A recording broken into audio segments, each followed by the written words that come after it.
The United States has provided massive amounts of aid to Pakistan. After 9/11, the US gave $13.3 billion in security-related aid and $6 billion for economic assistance to Pakistan for the period 2002-10. For fiscal 2011-12, the Obama administration has requested for $3 billion in foreign aid for Pakistan and an additional $2.3 billion to help the country's counter-terrorism efforts. But how effective will this fresh aid be? Pakistan's failure in exposing Al-Qaeda chief Osama Bin Laden's hideout in Abbottabad, right near the Pakistani military academy, has irked the US administration. US lawmakers have been raising questions about whether the United States should provide Pakistan with billions in foreign aid. There are allegations that Pakistan misspent some 70% of the US funds that paid the Pakistani military to run missions in its unwieldy provinces located along the Afghan border. There are a number of people within the US government today, particularly within Congress, who are questioning whether that support is being used in a way that is supportive of American interests as well as Pakistani interests. There are questions today in the US government whether the numbers, the support for example, the military and the focus on support for the military should be reassigned to support for the social sector. I think there are many questions today in the US about whether the financial support that we're providing to Pakistan is being used in the most effective way and is being used efficiently.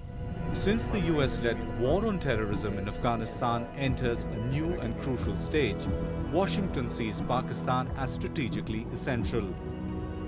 Knowing the fact about Pakistan's double-dealing in counter-terrorism, the United States continues providing military and civilian aid.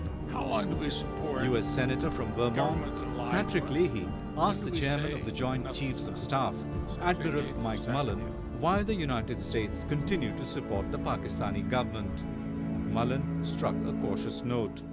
Seeking to support stability in that part of the world to the degree that these two countries can evolve is, I think, a goal that we must continue to pursue, or the danger associated with a country that's got a nuclear arsenal that is that lives next to a country that they view as an existential threat. It's just a matter of time before we're back.